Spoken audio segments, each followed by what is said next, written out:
Freud est considéré comme le fondateur de cette nouvelle discipline qu'est la psychanalyse à la fin du XIXe siècle, et je précise d'emblée que la psychanalyse n'est pas considérée aujourd'hui comme une discipline scientifique.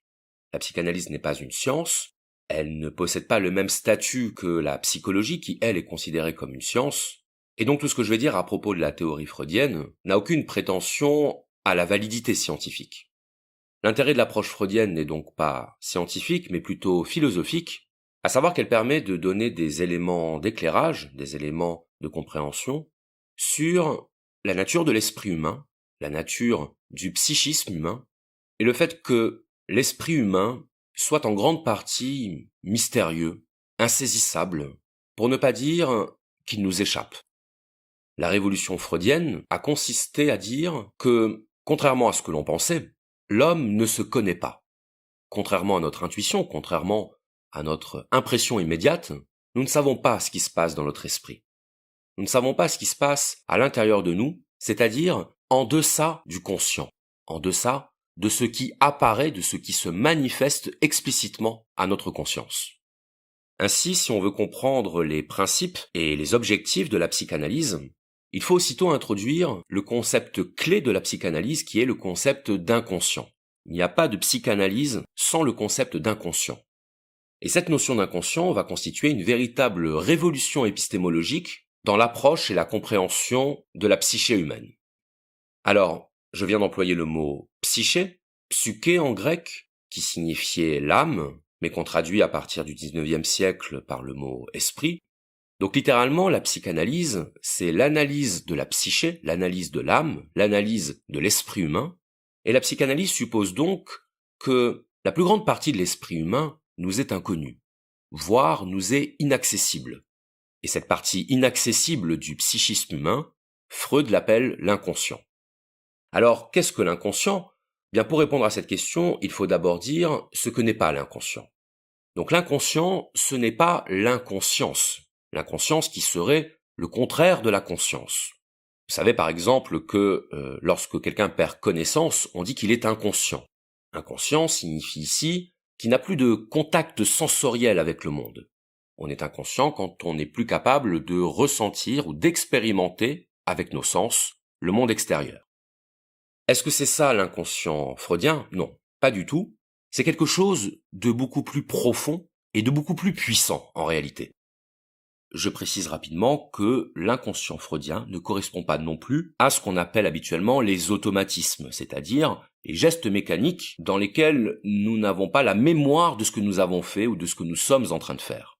Vous faites un trajet en voiture, vous montez les escaliers, vous allez chercher à boire dans le frigidaire, et quelques minutes après, vous n'avez pas le souvenir de ce que vous avez fait. Vous n'avez pas le souvenir des endroits que vous avez traversés en voiture ou des escaliers que vous avez grimpés. Vous n'avez pas le souvenir, c'est-à-dire vous n'avez pas la conscience de ce que vous avez fait.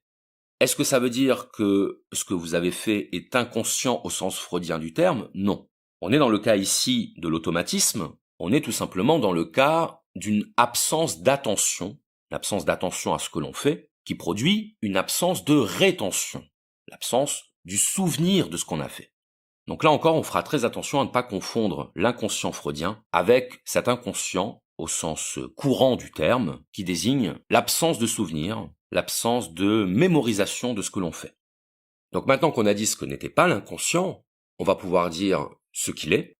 L'inconscient, c'est une zone de l'esprit, une zone de la psyché, qui n'apparaît pas directement à la conscience, donc qui ne se manifeste pas à nous, qui nous échappe, mais qui agit en nous, et qui agit en nous avec une extraordinaire puissance. L'inconscient se manifeste dans nos comportements, dans nos pensées, dans nos désirs, et si on devait quantifier l'influence de l'inconscient sur notre vie psychique, bien on pourrait dire que 90% de notre vie psychique est régie, selon Freud, par notre inconscient. Freud a cette phrase qui est restée célèbre, il dit « Le moi n'est pas le maître dans sa propre maison ». Le moi n'est pas le maître dans sa propre maison, ça signifie que la conscience n'est pas l'instance gouvernante de notre esprit. La conscience n'est pas l'alpha et l'oméga de notre vie psychique. En réalité, la grande majorité de notre vie psychique est régie et déterminée par notre inconscient. Donc ici, on peut se représenter l'image habituelle de l'iceberg, dont la pointe émergée représenterait la conscience, et la partie immergée représenterait l'inconscient. Et d'ailleurs, c'est une image intéressante parce qu'elle permet de comprendre la continuité entre l'inconscient et la conscience, c'est-à-dire l'idée qu'il n'y a pas de séparation absolue, et que la conscience dépend de l'inconscient. La conscience est tout entière déterminée par l'inconscient. Voilà pourquoi on peut dire que, d'un point de vue freudien, nous sommes gouvernés par notre inconscient. Et ça, c'est très important de le comprendre parce que pour Freud, c'est lorsqu'on comprend et qu'on admet que notre vie psychique est gouvernée par notre inconscient que l'on peut commencer à s'en libérer, que l'on peut commencer à s'en affranchir. Un petit peu à la manière de Spinoza qui disait que prendre conscience du fait que nous sommes déterminés, c'est déjà s'affranchir du déterminisme. Prendre conscience que nous sommes gouvernés par notre inconscient, c'est prendre conscience que la vie de l'esprit ne saurait se réduire à ce que nous en connaissons. La vie de l'esprit ne saurait se réduire à ce que l'esprit laisse entrevoir de lui-même, à ce que l'esprit accepte de manifester. Et vous allez voir qu'un certain nombre de phénomènes psychiques vont pouvoir trouver leur explication, ou en tout cas une partie de leur explication, dans cette activité de l'inconscient. Donc c'est vraiment à partir du 19e siècle, avec Freud, qu'on va avoir une théorie de l'inconscient au niveau psychique, puisque pour Freud, l'inconscient, c'est une zone de l'esprit, c'est une instance de l'appareil psychique. Et Freud nous dit que l'inconscient, c'est ce qui est constitué des pensées et des désirs refoulés. Voilà la première notion qui va nous permettre de comprendre ce qu'est l'inconscient, la notion de refoulement. Alors qu'est-ce que c'est que le refoulement ? Au sens littéral, c'est le rejet, c'est la mise au ban, c'est l'expulsion. L'inconscient, c'est donc ce qui est constitué de tout ce que l'on expulse, de tout ce que l'on rejette en dehors de notre conscience. Voilà pourquoi, et on le verra tout à l'heure, ce qui se situe dans l'inconscient est généralement considéré par l'être humain comme honteux, quelque chose qu'on n'assume pas et donc qu'on ne veut pas dévoiler, ou qu'on ne veut même pas connaître parfois. L'inconscient, c'est ce que notre esprit considère comme ne devant pas être dévoilé, ne devant pas être manifesté, comme n'ayant pas sa place dans la vie consciente. C'est ça l'inconscient. C'est ce qui n'a pas sa place dans la vie consciente. Alors pourquoi est-ce que ça n'a pas sa place ? Eh bien tout simplement parce que ça contredit ce que les normes, ce que les règles, ce que les lois de notre société autorisent. Donc d'une certaine manière, ce qui se situe dans l'inconscient, c'est ce qui a été censuré. C'est ce qui a été interdit, rejeté, mis à l'index. C'est un peu l'équivalent de l'enfer dans les bibliothèques, vous le savez sans doute. L'enfer, c'était la partie d'une bibliothèque dont les livres étaient interdits au public. Et c'est intéressant qu'il y ait cette connotation diabolique, cette connotation maléfique, parce que dans la religion chrétienne, bien entendu, l'enfer, c'est le mal. C'est là où terminent ceux qui ont vécu dans le péché, qui ont vécu dans le vice, qui ont vécu dans le crime. Autrement dit, qui ont vécu dans tout ce qui est interdit par la morale. Mais c'est exactement ça l'inconscient. L'inconscient, c'est l'enfer de notre esprit. Et ce n'est pas un hasard si, dans la plupart des mythologies, l'enfer ou les enfers sont généralement situés sous la terre, c'est-à-dire au niveau le plus bas. Le plus bas étant symboliquement associé à ce qui est indigne, à ce qui est vil, à ce qui doit être caché. Là où le ciel du paradis correspond au contraire à la noblesse, à la grandeur, à la pureté. Donc l'inconscient, c'est la zone de l'appareil psychique qui contient nos désirs et nos pensées refoulés car incompatibles avec les exigences de la vie sociale. Parce que dans toute vie sociale, il y a des exigences, il y a des impératifs, il y a des interdits, il y a des choses qui ne se font pas. Voilà pourquoi on ne peut pas comprendre la nature de l'inconscient si on ne comprend pas que l'inconscient est toujours le produit de la vie dans la civilisation. Il y a un inconscient parce qu'il y a civilisation, parce qu'il y a coexistence sociale entre des individus qui doivent réprimer leurs pulsions, réprimer leurs désirs pour pouvoir coexister. Le principe de la vie sociale, c'est le principe de la coexistence, de la cohabitation. C'est donc le principe du sacrifice sur soi-même. On ne peut pas se comporter en société comme on se comporterait si on était tout seul, ou comme on se comporterait si on vivait dans la forêt. On est obligé de poser des limites à notre comportement, de poser des barrières à nos usages. On ne peut pas faire comme si l'autre n'existait pas. Voilà pourquoi, dans toute société, il existe des lois, il existe des normes, des règles, sans lesquelles nous vivrions tout simplement comme des animaux, autrement dit, sans lesquelles toute vie sociale serait impossible. Or, on l'a vu avec la vidéo sur Rousseau, la vie en société repose sur un contrat, le contrat social, qui fait qu'on accepte de troquer une partie de notre liberté contre notre sécurité, et si le contrat social n'est pas honoré, si ce contrat social s'effondre, c'est le retour à l'état de nature. Donc potentiellement, le retour à la guerre de tous contre tous. Pour Hobbes, l'homme est fondamentalement égoïste et violent. Et il se trouve que, chez Freud, on a exactement la même vision de l'homme. On a exactement la même anthropologie. À savoir que ce qui anime l'homme dans les profondeurs, c'est la pulsion. C'est la pulsion qui le rend violent, agressif. La pulsion qui, si elle n'est pas canalisée, peut donner lieu à la sauvagerie. Et donc, par extension, à la destruction de la civilisation. Si nous ne réprimons pas nos pulsions primitives, si nous ne réprimons pas nos instincts, on ne pourrait pas vivre. On est donc obligé de faire cet exercice de la répression et du refoulement de nos instincts animaux. On ne peut pas faire autrement. Imaginez ce que ça donnerait si vous vous baladiez dans la rue et qu'à tout moment, une personne pouvait vous sauter dessus pour satisfaire ses besoins sexuels ou pour satisfaire ses pulsions meurtrières. Ce serait très compliqué. Or, il se trouve que pour Freud, c'est vraiment ça qui nous anime profondément. C'est cet instinct, c'est cette pulsion qui nous pousse à la destruction. Donc c'est parce que l'être humain est fondamentalement destructeur, fondamentalement agressif envers ses semblables, que la société doit poser des normes, doit poser des lois, et que ces lois vont agir comme une sorte de barrière douanière, de filtre, pour empêcher que la pulsion ne puisse se manifester et mettre en péril la vie en société. On retrouve ici l'idée de Kant à propos de l'insociable sociabilité humaine. Insociable sociabilité, ça signifie que l'homme est à la fois égoïste de par son côté animal et altruiste de par son côté humain. Mais l'être humain reste un animal, l'être humain conserve cette partie instinctive, cette partie bestiale, et c'est cette interdiction d'exprimer sa partie animale qui va créer à l'intérieur de l'être humain un conflit psychique, un conflit qui va déboucher sur ce que Freud appelle la névrose. Alors je ne vais pas rentrer dans le détail de ce concept de névrose, mais simplement, et pour simplifier un petit peu les choses, la névrose, c'est tout simplement le résultat d'un conflit psychique, d'un conflit intérieur, entre deux éléments contradictoires, entre deux exigences incompatibles. Entre, par exemple, le désir d'avoir un rapport sexuel et le devoir de rester vierge. Entre le désir de rouler en Ferrari et de partir en vacances aux Seychelles et le devoir de se lever tous les matins à 6 heures pour aller bosser. La névrose, c'est ce qui résulte d'un conflit entre le désir et le devoir. Et une fois qu'on a compris cette idée de conflit intérieur entre le désir et le devoir, un conflit qu'on retrouve d'ailleurs dans les tragédies grecques, chez les héros tragiques qui sont tiraillés entre la raison et la passion, puisque la tragédie, c'est une illustration et en même temps une catharsis, c'est-à-dire un moyen d'évacuation de ce conflit entre raison et passion, de ce conflit entre devoir et désir. Le héros tragique, c'est celui qui, parce que son désir est trop puissant, parce que son désir est tyrannique, cesse d'obéir à la raison, cesse d'obéir au devoir, cesse d'obéir à la loi avec un L majuscule, et qui, parce qu'il désobéit à la loi, sera puni par le destin, sera puni par les dieux, sera puni par le fatum.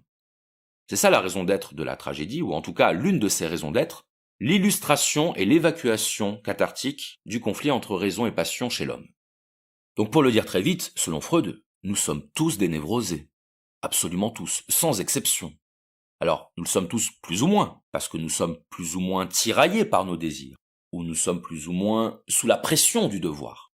Il y a des personnes dont le milieu, dont l'environnement, dont la famille leur accorde plus ou moins de marge de manœuvre, leur accorde plus ou moins de souplesse dans la satisfaction de leurs désirs. Quand on grandit dans un couvent, on a des chances de finir comme Emma Bovary. On a des chances de vouloir extérioriser nos pulsions réprimées, on a des chances d'exploser.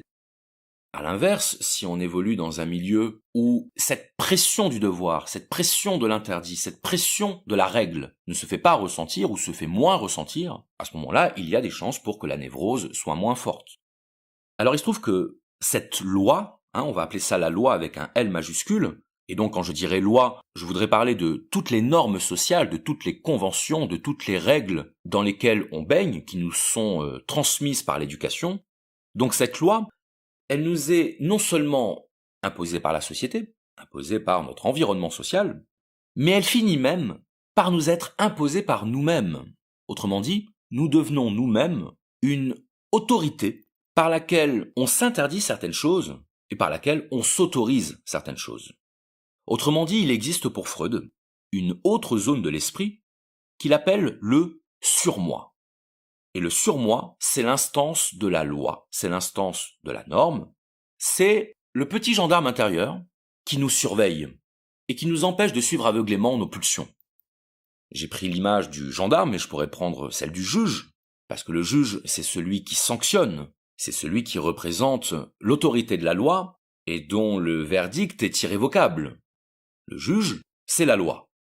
Et donc nous avons tous notre petit juge intérieur qui est le surmoi. Et le surmoi, c'est ce qui va vous donner un cadre de discipline, d'autodiscipline. Une autodiscipline qui peut parfois être nécessaire et bénéfique pour vous, mais c'est aussi ce qui va produire en vous de la culpabilité. La culpabilité d'avoir mal agi. La culpabilité d'avoir fait quelque chose que vous n'auriez pas dû faire selon les critères qui s'imposent à vous. Le surmoi, c'est ce qui va produire en vous la honte. C'est tout ça le surmoi. Le surmoi, c'est l'œil de la conscience, l'œil dans la tombe qui regarde Caïn dans le poème de Victor Hugo, c'est-à-dire l'œil de la culpabilité, l'œil de l'intériorisation des normes. Le surmoi, c'est ce qui est issu de l'intériorisation de la loi. Voilà pourquoi le surmoi n'est pas aussi développé chez l'enfant que chez l'adulte, par exemple. Parce que c'est un processus dynamique, le processus d'intériorisation de la loi. Et l'intériorisation de la loi, ça signifie que ce qui au départ nous est imposé de l'extérieur, par la société, par nos parents, par nos professeurs, par nos frères et sœurs, finit par être intégré en nous, à tel point qu'on ne le remet même plus en cause, à tel point qu'on ne remarque même plus que c'est quelque chose qui vient de l'extérieur. L'intériorisation de la loi, c'est l'acceptation de la loi comme faisant partie de nous. Ça, c'est très important de le comprendre, parce que sinon, on va réduire la loi à une simple autorité extérieure qui s'impose à nous. Alors que non, ce serait trop simple. Ce serait trop simple de dire qu'il y a des lois qui s'imposent à nous et qu'on n'a pas le droit de faire ce qu'on veut. C'est pas ça. C'est pas qu'on n'a pas le droit de faire ce qu'on veut. C'est pas qu'on n'a pas le droit de satisfaire nos désirs, c'est qu'on s'interdit nous-mêmes de les satisfaire. Et l'idée que nous serions opprimés par des règles et des normes qui nous empêchent de nous libérer, qui nous empêchent de nous épanouir, c'est pas comme ça que ça marche. C'est pas comme ça que ça marche. Personne ne vous interdit de faire ce que vous voulez, dans l'immense majorité des cas. C'est vous-même. C'est vous-même qui vous dites « c'est une mauvaise idée, je ne devrais pas, c'est risqué, c'est dangereux ». C'est nous qui nous le disons. Et ça, Freud l'avait parfaitement compris. Il avait compris qu'il était beaucoup trop facile de réduire la pression sociale, de réduire la pression civilisationnelle à la seule autorité des lois qui nous gouvernent. En réalité, depuis l'enfance, nous intériorisons les lois de la société, et parfois même nous en rajoutons, et nous finissons par devenir notre propre gendarme, notre propre juge, notre propre surveillant. Et c'est ça qui crée de la névrose. C'est cette impossibilité de satisfaire notre pôle pulsionnel qui crée de la névrose. Et c'est d'ailleurs ce qui explique en grande partie qu'on puisse voir des gens qui, comme on dit familièrement, vont péter un câble. Vont péter un câble parce qu'ils supportent depuis trop longtemps une pression qu'ils se sont eux-mêmes imposée, et qui à un moment donné, explose. Toujours est-il que, on parle du surmoi depuis tout à l'heure, et que devient notre inconscient pendant ce temps-là? Bien, il faut savoir déjà que, pour Freud, le surmoi est lui-même en grande partie inconscient. C'est-à-dire que nous n'avons pas forcément conscience d'être nous-mêmes notre propre gendarme, notre propre surveillant, et que parfois nous agissons d'une manière qui nous semble tout simplement normale, c'est-à-dire en conformité avec les impératifs de la société, les impératifs de la coexistence avec autrui, et donc on ne se rend même pas compte qu'on est dans un processus de répression, de refoulement, de limitation de nos désirs et de nos pulsions. Donc le surmoi est en grande partie inconscient, mais ce qu'on a appelé l'inconscient tout à l'heure, à savoir l'ensemble des désirs et des pensées refoulés par le surmoi, cet inconscient va se situer dans la zone inférieure de l'appareil psychique que Freud appelle le Ça. Ça, c'est cédille A, das S en allemand. Et d'ailleurs, je me souviens que lorsque j'étais au lycée et que j'ai entendu pour la première fois prononcer le mot ça, j'ai pas compris tout de suite ce que ça voulait dire, j'ai pas compris tout de suite pourquoi ce mot, parce que ça me paraissait être un mot pas du tout conceptuel. Qu'est-ce que ça veut dire le ça? C'est très étrange comme expression. Autant le surmoi, on arrive à se faire une représentation de ce que ça peut vouloir dire, mais autant le ça, c'est beaucoup plus obscur. Et quelques années plus tard, j'ai compris que c'était justement ce caractère un petit peu obscur, un petit peu confus, un petit peu flou de ce terme qui justifiait son emploi. Le ça, c'est quelque chose qui ne se laisse pas définir. Le ça, c'est quelque chose qui ne se laisse pas déterminer, dont on ne peut pas délimiter les contours. Eh bien, c'est là que se situent ce qu'on appelle les désirs inconscients. Dans le ça. Dans ce ça qui agit sur la personnalité et qui est en conflit permanent avec le surmoi. Le ça est en conflit permanent avec le surmoi. Donc le ça, on l'a dit tout à l'heure, c'est la zone pulsionnelle, c'est le réservoir pulsionnel, le réservoir du désir, qui cherche à s'exprimer malgré les injonctions du surmoi, malgré la barrière douanière du surmoi. Le ça, c'est ce torrent énergétique, c'est ce déchaînement de force qui cherche à s'exprimer envers et contre tout, qui cherche à s'exprimer au-delà des règles de bienséance et des interdictions. Donc je répète que l'inconscient ne se limite pas au ça, puisque le surmoi est lui-même en partie inconscient, mais en revanche, ce qui est certain, c'est que l'inconscient est en grande partie constitué par le ça. Certains commentateurs ont choisi d'illustrer le ça par l'image de la cave. La cave, c'est un endroit, la plupart du temps, obscur, humide, qui peut chez les enfants inspirer la crainte, et d'ailleurs, le film inspiré du roman de Stephen King, Ça, dont certains de ma génération ont peut-être vu la version des années 90, Il est revenu. Il est revenu, c'est l'histoire de ce clown tueur qui terrorise un groupe d'enfants et qui les met face à leurs angoisses. Évidemment, le fait que le roman de Stephen King et le film s'appellent Ça n'est évidemment pas un hasard, puisque c'est l'allégorie de la confrontation à nos angoisses, l'allégorie de la confrontation à l'irrationnel. Et donc il se trouve que dans le film Il est revenu, vous avez ce petit enfant, Georgie, qui descend dans la cave de sa maison, qui tente vainement d'allumer la lumière, l'ampoule ne fonctionne pas, et qui descend à toute vitesse chercher ce dont il a besoin pour faire flotter son bateau.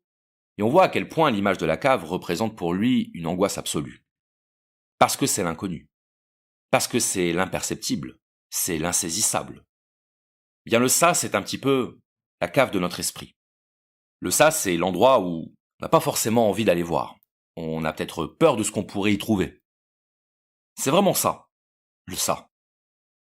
Et la seule chose qu'on puisse dire à propos du ça, c'est qu'il agit en nous. Ça agit en nous. Ça agit, ça veut dire que nous sommes poussés et déterminés par cette force inconnue, avec laquelle nous sommes en lutte permanente, avec laquelle le surmoi est en conflit constant. Alors là, je vais faire une petite parenthèse pour préciser un petit peu cette cartographie du psychisme humain selon Freud, qu'il a notamment développée en 1920 à travers sa seconde topique. Alors, qu'est-ce que c'est qu'une topique ? Une topique, c'est tout simplement la représentation de quelque chose d'abstrait sous forme de lieu, sous forme de carte. Donc la carte du psychisme humain, on pourrait la représenter par exemple par une fusée, dont l'étage le plus bas serait le ça, le pôle pulsionnel, la pointe supérieure serait le surmoi, donc l'instance de la loi, l'instance normative, et entre les deux se situe un étage intermédiaire que Freud appelle sobrement le moi. Et le moi, c'est tout simplement l'instance de conciliation, Freud parle de compromis, l'instance de compromis entre le ça et le surmoi. Autrement dit, le moi, c'est la partie qui doit gérer le conflit entre le ça et le surmoi. C'est le médiateur entre le désir pulsionnel et la raison normative. C'est ça le moi. Donc le moi, évidemment, il est affecté par ce conflit. Il est touché par ce conflit. Et il en subit les conséquences. C'est le moi qui doit composer avec ces deux forces contradictoires qui s'affrontent. Voilà pourquoi le moi est soumis à la névrose, parce que dans le même temps où il ne peut pas se soustraire aux injonctions du surmoi, il ne peut pas non plus ignorer son désir et sa pulsion. Il ne peut pas mettre son désir en pause. Il ne peut pas neutraliser, paralyser le ça. Le moi, c'est ce qui recueille le conflit entre le surmoi et le ça, c'est l'instance de médiation entre ces deux pôles opposés de l'appareil psychique.